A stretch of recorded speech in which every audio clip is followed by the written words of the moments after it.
Hi, my name is Ashraf Ismail, Game Director of Assassin's Creed 4 Black Flag, and I'm very proud to be showing off the Caribbean open world. Here, we're going to start with Edward. After completing a few missions, he's met up with the assassins, but he's not yet bought into the creed, so he still has this selfish need for fame and fortune. Edward is one of the most unique characters we've created for the Assassin's Creed universe. He is a man who is still trying to figure out who he is in life and what he wants to get out of it.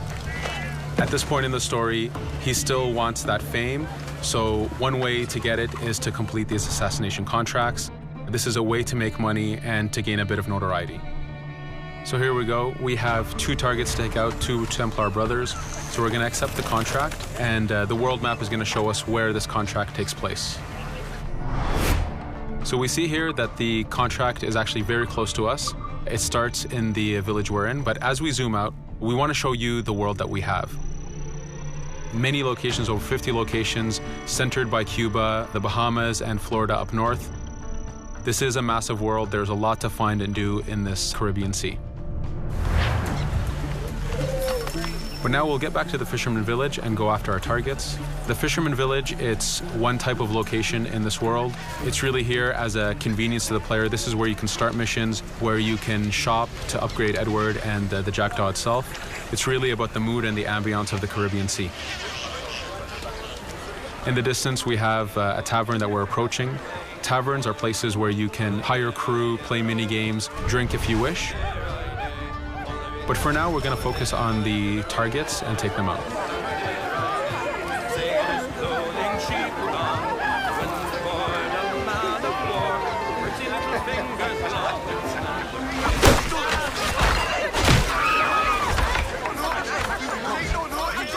Now that we've taken out one brother, the other one's going to bolt. Just like classic ACs, we can chase him down and take him out that way, but there's many ways to complete this contract. We can use the new free aim system to shoot him this way, to eliminate him that way. We can jump onto the ship and take him out with his crew, but instead we're going to let him escape into the sea and follow him with the Jackdaw. This is your ship. This is the second main character of the game. You're going to have to customize and upgrade the ship as you go on this journey with Edward.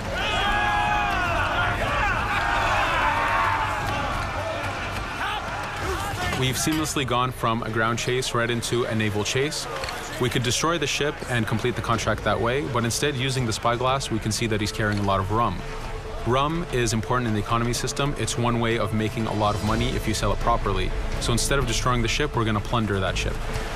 Fire! Here you can see the upgrades that we've made into the naval combat. Using the front cannons, you can shoot chain shots to slow down the ship. Using the new round shot mechanic of trajectory aiming, you can aim for the hull and do a lot of damage this way. This specific enemy is what we call a frigate. Frigates are the type of ships that you need to destroy as fast as you can, because the longer the fight lasts, the more damage they're capable of doing. We have other enemy types like the Charger or the Man of War. The Man of War is a massive ship capable of carrying over 100 cannons. These are ships that you really need to upgrade to be able to face. But now that this frigate has been demasted, we can start the boarding. Boarding, it's very important. You are a pirate. This is how you gain cargo. This is how you take on ships. So here we can start the boarding from any orientation or angle we wish. The distance even matters. If you get too close, the 2 crews will just jump right into each other. If you start a bit further, you can jump in the water and go in for a sneak stealth attack. We have 2 objectives to accomplish for this boarding. We can take out the captain, and we need to take out some of his crew. So using the swivel gun, we will efficiently take out a lot of the crew. And now we'll go for the captain using Edward's navigation abilities. Here, again, using the new free aim system, we have a dangerous enemy on the other side taking out our crew. We can easily take him out with a headshot. So what we see here is that 2 ships have come together to create this 3D environment where, using your assassin abilities to navigate, to be stealthy, you can take the advantage and get the kill by surprise. Now that we've taken out the captain, we still need to take out a few of the crew members to complete this boarding. Now that we've plundered the ship, we're going to gain that rum that we saw earlier, but we're also going to gain ammo and crew members and some gold. With every boarding, there's 3 options that you can do with that ship. You can gain crew members, you can send the ship to your fleet if you wish, or you can salvage a ship to repair the Jackdaw if you took too much damage in the fight. In this case, since we did well, we're going to send the ship to our fleet. Now that we're back in the Caribbean Sea, we needed to make sure that every minute something is being advertised to the player, something new for the player to do. In this case, we have this uncharted location. These are what we call playas. We have over 75 of these in the Caribbean world. Every playa has something very important for the player to find, something that will help in upgrading Edward or the Jackdaw. So it's in your advantage to explore these locations.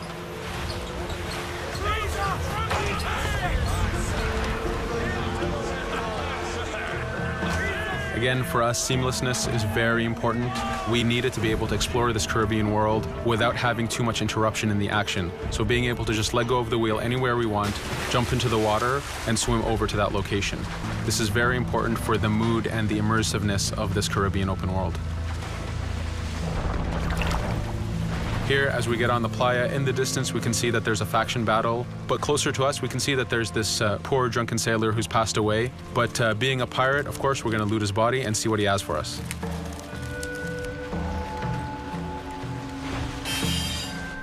So we found a treasure map. This treasure map is asking us to go to an island called Misteriosa.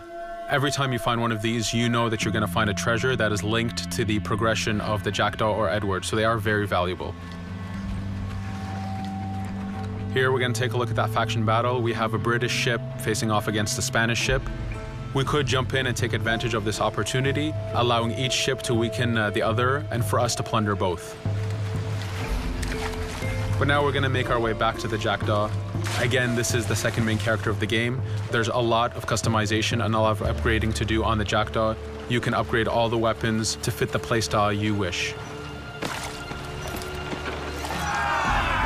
Now, as we get onto the Jackdaw, we can see that the crew is cheering for us. Edward has a really close relationship with his first mate, Adewale, standing right there, and with his crew. And this is something that you'll see later in the demo, that we can lose and gain crew members.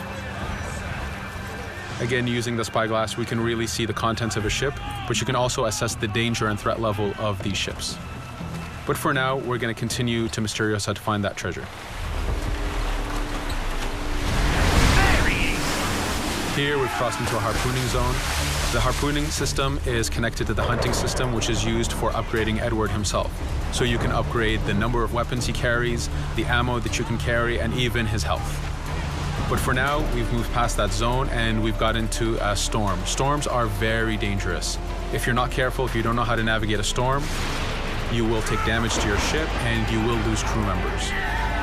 In the distance, we can see a water spout. This is a tornado in the ocean. These are very dangerous. They can suck you in, and when they do, they tear the ship apart and take out your crew. Here we can see its effect on a ship. This poor ship got sucked in and got destroyed. Storms are very dangerous, but we wanted the player to take advantage of this. When you've mastered a storm, when you know how these systems work, you can pull enemies into a storm and let the storm do damage for you. So there is a strategic element to using a storm in the world.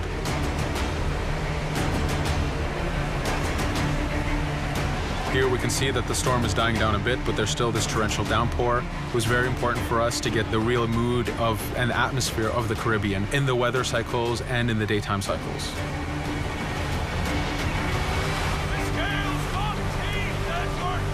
But here, since we've survived the storm, did pretty well, let's order our crew to sing.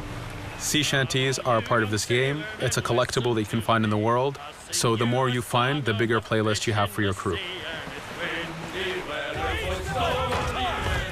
But for now, we've made it to Misteriosa. So again, we're going to seamlessly get off our ship and explore this location. Misteriosa is a Mayan ruin. Mayan ruins are heavy with stealth and navigation capacities. There's a lot of treasures and hidden discoveries to be found in these locations.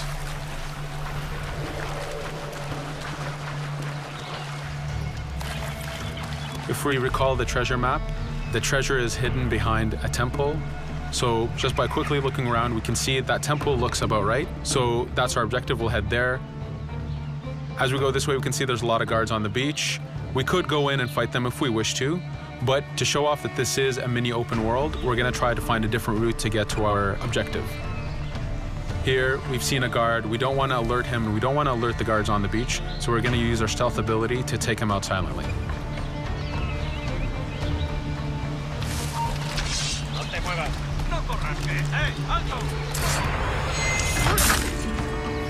With AC3, we were able to push the navigation in the frontier, which means using natural environments like trees and rocks and so on.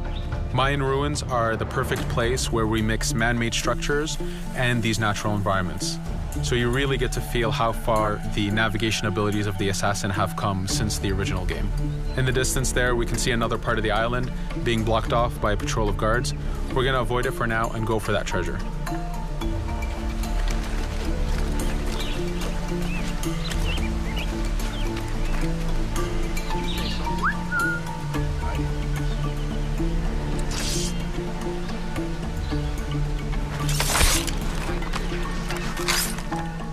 It's important for us to be able to give the players new tools, specifically for stealth. In this case, we have the blowpipe. Using the berserk darts, you make your enemies go crazy. Effectively, this means that they'll attack anything and everything in sight, including their own friends, animals, or Edward if he was in the way. So you do have to be careful with how you use it.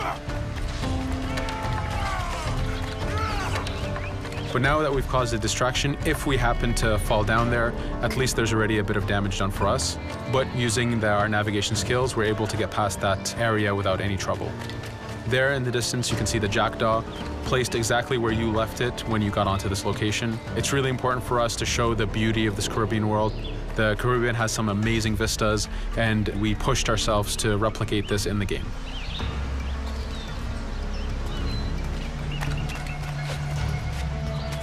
As we continue forward, we can see in the distance there's a couple prisoners that are taken hostage. This is a scenario that you need to use stealth. If you're detected by those guards, they will kill the hostages. So in this case, it's to your advantage to use the environment to figure out how you can take out those guards without being detected. In this case, it's 2 guards, so it's not too hard. There are other scenarios where you have more guards and you have to figure out how you can take all of them out at the same time. Now that we've freed these prisoners, they are more than happy to join our crew. This is just one way of gaining crew members. As mentioned earlier, there's the taverns. There's actually many different setups of gaining crew.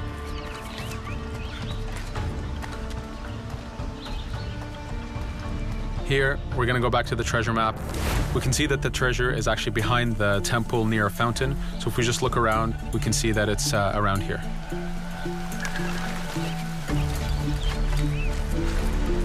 Now that we've found the treasure, what we've actually found is a blueprint.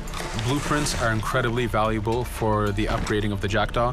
This is how you can upgrade the biggest and most devastating upgrades of the ship. So here we're approaching a reach high point. Just like classic ACs, synchronizing with the reach high point reveals the contents of a location and the map itself. But as an added feature, because this game world is so huge, there are many different locations, this also becomes a fast travel point. So now you can, by synchronizing, now you can come back here anytime you wish to collect those treasures that we passed up a bit earlier. Here we've reached the end of the demo. This was a tease of the open world that we have.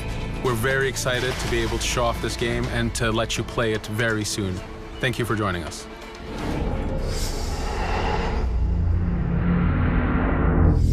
Pre-order now for exclusive in-game missions.